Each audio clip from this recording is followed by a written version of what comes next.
delante de ustedes para compartir juntos la palabra de Dios. Sin más, los invito a ir al capítulo de Mateos. Vamos a ir al libro de Mateos. Vamos a leer el capítulo 7, del 7 al 12. Libro de Mateo, leemos el capítulo 7, vamos a leer del versículo 7 al 12. Y dice la palabra de Dios: Pedid y se os dará, buscad y hallaréis, llamad y se os abrirá. Porque todo aquel que pide, recibe, y el que busca, halla, y el que llama, se le abrirá. ¿Qué hombre hay de vosotros que si su hijo le pide pan, le dará una piedra? ¿O si le pide un pescado, le dará una serpiente? Pues si vosotros, siendo malos, sabéis dar buenas dádivas a nuestros hijos, cuánto más vuestro Padre que está en los cielos dará buenas cosas a los que se lo pidan. Así que todas las cosas que queráis que los hombres hagan por vosotros, así también haced vosotros con ellos, porque esto es la ley y los profetas. Oramos por la palabra expuesta. Gracias te damos, Padre, por este momento. Te rogamos tu bendición y tu gracia sea sobre cada uno de nosotros. Bendícenos y ayúdanos a edificarnos en tu palabra. Perdona nuestras faltas en el nombre de Jesús. Gracias, Señor. Amén y amén. Cierta vez, el doctor Pearson fue un huésped de George Muller en su orfanato. George Muller fue un hombre de Dios y Pearson era un doctor que estaba hospedado en su orfanato.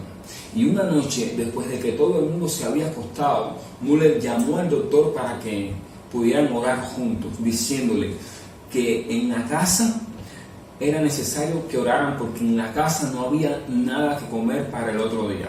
El doctor Pearson quiso recordarle que los comercios todos estaban cerrados y que no podían ir a buscar nada a esa hora de la noche. Pero Muller lo sabía perfectamente. Entonces comenzaron a orar. Después de orar, se acostaron a dormir. Y al amanecer ya los alimentos habían sido suplidos. Todos los alimentos de un orfanato habían sido suplidos. En ese momento se preguntaron cómo fue posible que hayan suplido aproximadamente a 2,000 niños. Ni el doctor Pearson ni George Muller llegaron a saber nunca cómo fue que esos alimentos fueron suplidos a esa hora de la mañana cuando habían orado por la madrugada. ¿Qué fue lo que sucedió? La historia después fue contada en aquella misma mañana por el señor Simon. Este hombre era el que había llevado esa provisión, pero se había guardado el silencio hasta la muerte de George Muller. El Señor había despertado a este señor en plena noche, lo había llamado para que él se levantase y llevase todos los alimentos de la casa del orfanato y poder suplir la despensa del orfanato por todo un mes. Y eso ocurrió sin que él supiera nada de lo que George Muller y el doctor Pearson habían orado en toda la noche. George Muller fue considerado el apóstol de la fe. Fue un hombre que vivió en el siglo XIX y sabía cómo pedir y clamar y buscar a Dios a través de la oración. Hoy en día muchos creyentes no fluyen en la oración. Sin embargo, debido a que no saben quizás cómo pedir o cómo adorar, y su desconocimiento levanta una barrera delante de Dios. Nosotros como creyentes debemos de lograr que nuestra oración sea eficaz. Y ese es el título de nuestra prédica de hoy, una oración eficaz. Por lo que te invito a ver 2 oraciones que debemos de poner en práctica para que nuestra oración sea eficaz. La primera acción es la siguiente: pida conforme a la voluntad de Dios. Pida conforme a la voluntad de Dios. Cuando leemos Mateo 7, el versículo 7 dice: pedid y se os dará, buscad y hallaréis, llamad y se os abrirá. El texto se encuentra incluido en uno de los mensajes dados por Jesús en el Sermón del Monte. Al analizarlo podemos ver que existen 3 peticiones que Dios nos pide que hagamos, valga la redundancia, y 3 consecuencias que se derivan como resultado de esas peticiones que nosotros vamos a hacer. Sin embargo, ahora vamos a referirnos a la acción de pedir. Pues el Señor nos dice: pedid y se os dará. Dios nos demanda que le pidamos, por lo tanto, no debemos sentir vergüenza en ninguna de las peticiones que le hagamos a Dios. Vuelvo y repito, no debemos de sentir ningún tipo de vergüenza en ninguna de las peticiones que le hagamos a Dios, por muy pequeña que ésta sea o por muy grande que ésta sea. Quizás alguien se sienta avergonzado por pedirle a Dios cosas materiales. Eso no es malo. No es malo, simplemente hay que tener el enfoque correcto, pero si realmente deseas recibir, debes pedir a Dios. Pero, ¿qué es lo que debemos pedir en oración? Nosotros, como hijos de Dios, basado en su palabra y en sus promesas, podemos pedir muchas cosas en dependencia de nuestras necesidades físicas y espirituales. Ya le dije y le repito una vez más, no está mal pedir cosas materiales siempre y cuando usted mantenga el equilibrio entre lo que usted está pidiendo con la palabra de Dios. Nosotros podemos pedir conforme a la voluntad de Dios. ¿Pero qué significa esto? ¿Y cómo puedo saber la voluntad de Dios? Es cierto que en diversas circunstancias de nuestras vidas no conocemos la voluntad de Dios y estamos esperando una respuesta en dependencia de nuestra situación. Sin embargo, en su palabra ya Dios nos reveló su voluntad. ¿Dónde está el problema? El problema es cuando nos enfocamos exclusivamente en nuestras necesidades materiales y personales y nos olvidamos por completo de nuestro crecimiento espiritual. Y tristemente dejamos de alimentar nuestro espíritu ni le pedimos a Dios que nos alimente. En estos momentos en los cuales el distanciamiento se ha incrementado, debemos permanecer cuidándonos en nuestros hogares. Y debemos ser autodidactas en nuestro crecimiento espiritual. Cada uno de nosotros es responsable de su propio crecimiento. Por tanto, ¿qué te puedo aconsejar? Primero, pide ser lleno del Espíritu Santo. Pídele a Dios ser lleno del Espíritu Santo. Nosotros no podemos alcanzar el estándar que Dios espera de nosotros a menos que conozcamos por completo la persona del Espíritu Santo. Y no podremos conocerlo a menos que le pidamos a Dios ese conocimiento. El paralelo de este pasaje se encuentra en el Evangelio de Lucas. Enfatiza con mayor claridad este planteamiento. Cuando leemos Lucas 11 del 13 nos dice: pues si vosotros, siendo malos, sabéis dar buenas dádivas a nuestros hijos, cuánto más vuestro Padre Celestial dará el Espíritu Santo a los que se lo pidan. Por lo tanto, seamos capaces de pedirle al Señor que nos llene del Espíritu Santo. Señor, lléname del Espíritu Santo, y que el Espíritu nos guíe a toda verdad para que la Escritura se revele a nuestro conocimiento y podamos encontrar en ellas la voluntad de Dios para cada momento de nuestras vidas. Amén. Entonces, la misma palabra nos dice que a pesar de nuestras necesidades, a pesar de lo que padecemos, nosotros realmente no sabemos cómo pedir y no sabemos cómo hacerlo. Sin embargo, una vez lleno del Espíritu Santo, hay una opción. Cuando leemos en Romanos 8, dice lo siguiente, Romanos 8:26, y de igual manera el Espíritu nos ayuda en nuestra debilidad. Porque ¿qué hemos de pedir como conviene? No lo sabemos, pero el Espíritu mismo intercede por nosotros con gemidos indecibles. Es decir, que primero debe usted pedir la llenura del Espíritu para realmente pedir como conviene delante de Dios. Lo otro, muy importante, pida ser transformado a la imagen de su Hijo. Pida ser transformado a la imagen de su Hijo. Hermanos, la voluntad de Dios es que nosotros seamos transformados a la imagen de Jesús. Y pedirle esa transformación es estar alineados con su voluntad. No existe otra manera de poder ser hallados dignos delante de Dios a no ser que Él nos mire a través de Cristo. Y jamás llegaremos al estándar que Dios demanda de nosotros a menos que seamos transformados a la imagen de Cristo. Pida esa transformación, pues la misma demora tiempo y esta puede suceder en cualquier circunstancia, desde los altos niveles de abundancia hasta los altos niveles de escasez, desde los momentos de sanidad hasta los peores momentos de la enfermedad. Pidamos esa transformación y créanme cuando le digo que el único obstáculo que nosotros tenemos para iniciar esa transformación somos nosotros mismos. El único obstáculo que existe para nosotros poder iniciar y llegar a esa transformación somos nosotros mismos. Por eso es que una vez que el creyente está dispuesto, Dios comienza limando su propio carácter. La segunda acción que quiero compartir con ustedes es la siguiente: cree y espera en la respuesta de Dios. Cree y espera en la respuesta de Dios. Cuando leemos Mateo 7:8, dice lo siguiente: porque todo aquel que pide, recibe, y el que busca, halla, y el que llama, se le abrirá. Cuando leemos el texto encontramos la respuesta de Dios ante la actitud del creyente.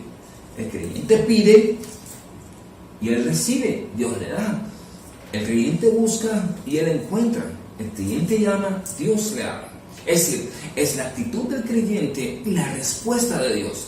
Y cuando éste pide, recibe, y cuando busque, hallará, y cuando clame a Dios y llame a Dios, Dios le responderá. Amén. Entonces, debemos de creer y esperar en esa respuesta. ¿Qué significa esto? Usted me dirá, bueno, debemos de esperar, debemos de sentarnos ahí sentaditos, y esperar a que las cosas sucedan por arte de magia, a que Dios obre. No. Creer en Dios significa que yo voy a esperar en Él, pero no lo voy a hacer con los brazos cruzados. Yo voy a esperar en Dios buscando y clamando. Buscando y clamando. En estos momentos, cuando lo haces, comienzas a caminar por fe, conforme a lo que dice la palabra en Hebreos. Mira cómo dices, cuando leemos Hebreos 11:1, el texto que todos conocemos: es pues la fe, la certeza de lo que se espera y la convicción de lo que no se ve.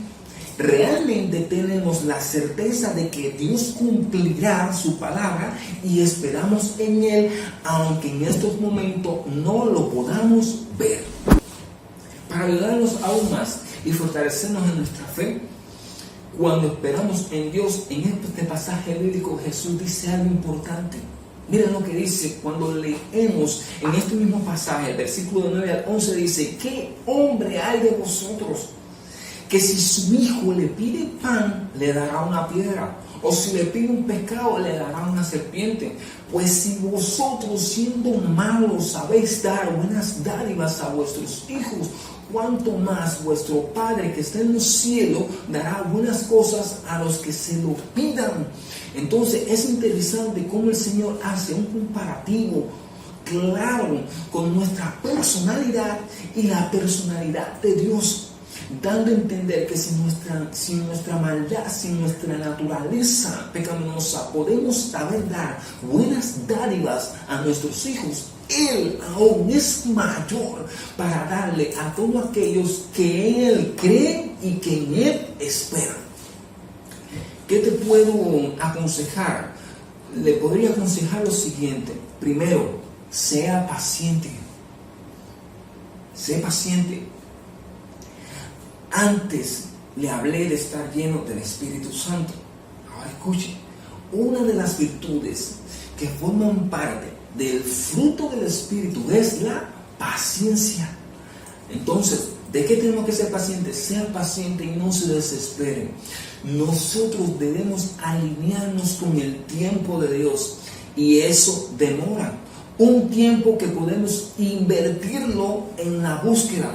Un tiempo que podemos invertirlo en el clamor. Un tiempo que podemos invertirlo en la edificación y el crecimiento espiritual. Por ejemplo, si un creyente, escúchenme bien, si un creyente anhela el bautismo del Espíritu Santo y se lo pide a Dios, Él se lo concede. ¿Ok? Pero son muy pocos los casos que suceden de un día para otro. La mayoría de los casos toma tiempo. Pero cuando este creyente tiene el bautismo del Espíritu y comienza a hablar nuevas lenguas, no se queda ahí el límite de lo que Dios le quiere dar. Él puede pedirle al Señor en oración interpretar esas mismas lenguas que está hablando. Y esto también demora tiempo.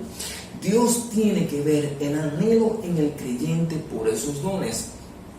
Y le van dando y su capacidad y discernimiento para administrar esos mismos dones.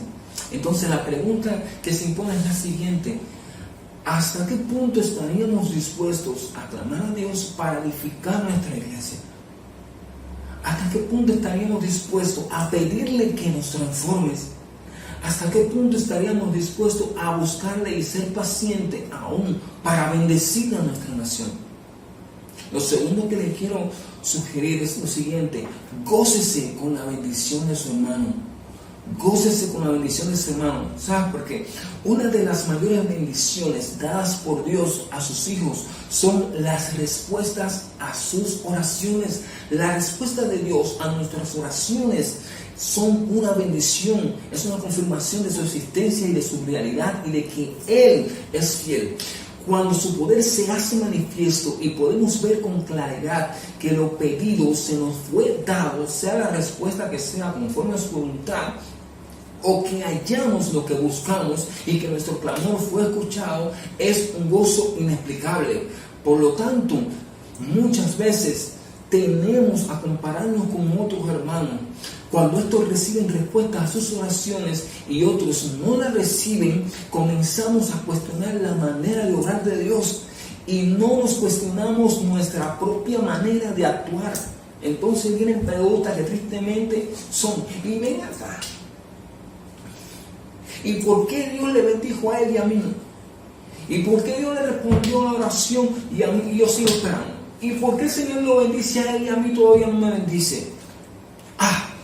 Ya Dios no me ama, Dios no me ama, Dios no me ama. Hermano, no piense así.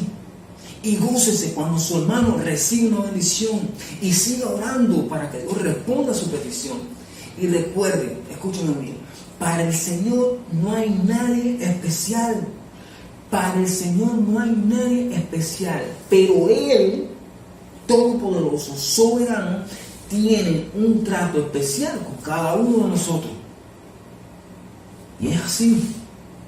Lo otro que le quiero aconsejar es lo siguiente: sea recíproco en la bendición. Sea recíproco en la bendición que usted da. Lo interesante en este pasaje es que luego que Jesús da toda una explicación acerca de la respuesta de Dios ante el pedido de sus hijos, termina dando una evidencia clara acerca de la actitud que deben tener cada uno de los creyentes para con su prójimo. Mira lo que dice tremendo, Mateo 7:12. Así que todas las cosas que queráis que los hombres hagan con vosotros, así también haced vosotros con ellos, porque esto es la ley y los profetas. Ahora mire para acá, el Señor nos confronta, el Señor nos dice: pide y se os dará, buscar y hallaréis, y da todo una realidad de lo que es el Padre. Y después nos dice: ahora todo lo que tú quieres que los hombres hagan contigo, hazlo tú con ellos. El Señor nos dice: de la misma manera que anheles ser bendecido, bendice. De la misma manera que tú quieres que oren por ti, ora por otros. De la misma manera que tú quieres que intercedan por ti, intercede por otros. ¿Por qué? Porque en esto también nos hace hacedores de la palabra de Dios. En ella se cumple toda la palabra, es la ley, los profetas. Hermanos, no menospreciemos el poder de la oración y vayamos delante de Dios con un corazón sincero, sin ningún tipo de vergüenza. De la misma manera que somos capaces de pedirle para nuestras necesidades personales, seamos capaces de buscarles para satisfacer nuestras necesidades espirituales.